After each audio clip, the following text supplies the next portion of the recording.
भारतीय डाक विभागाच्या रेल डाक सेवा बी विभाग सोलापूर येथे नव्याने सुरू करण्यात आलेल्या आधार नोंदणी व दुरुस्ती केंद्राचे उद्घाटन गुरुवारी उत्साहात पार पडले। या केंद्रामुळे सोलापूर शहर व परिसरातील नागरिकांना आधार नोंदणी तसेच नाव, पत्ता आणि इतर तपशिलातील दुरुस्तीची सुविधा आता एकाच ठिकाणी सहज उपलब्ध होणार आहे। या केंद्राचे उद्घाटन उपमहापौर ज्ञानेश्वरी देवकर आणि भविष्य निर्वाह निधी क्षेत्रीय कार्यालयाचे आयुक्त पुरुषोत्तम मीना यांच्या हस्ते झाले। यावेळी प्रवर डाक अधीक्षक एच.ई. खडकेकर, एस.पी. एच.क्यू. पी.ए. बंगाळे, मारुती घोळवे यांच्यासह डाक विभागाचे अधिकारी कर्मचारी उपस्थित होते। दररोज सकाळी 10 ते सायंकाळी 5 या वेळेत नागरिकांना ही सेवा उपलब्ध राहणार आहे।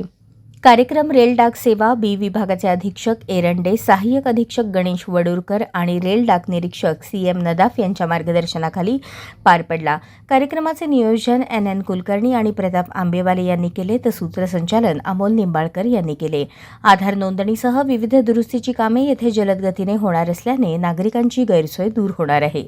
या सुविधेचा नागरिकांनी मोठ्या प्रमाणावर लाभ घ्यावा असे आवाहन डाक विभागाने केले आहे। उद्घाटन सोहळ्यास रेल डाक सेवा सोलापूर विभागीय कार्यालय, हेड पोस्ट ऑफिसचे अधिकारी कर्मचारी तसेच नागरिक मोठ्या संख्येने उपस्थित होते।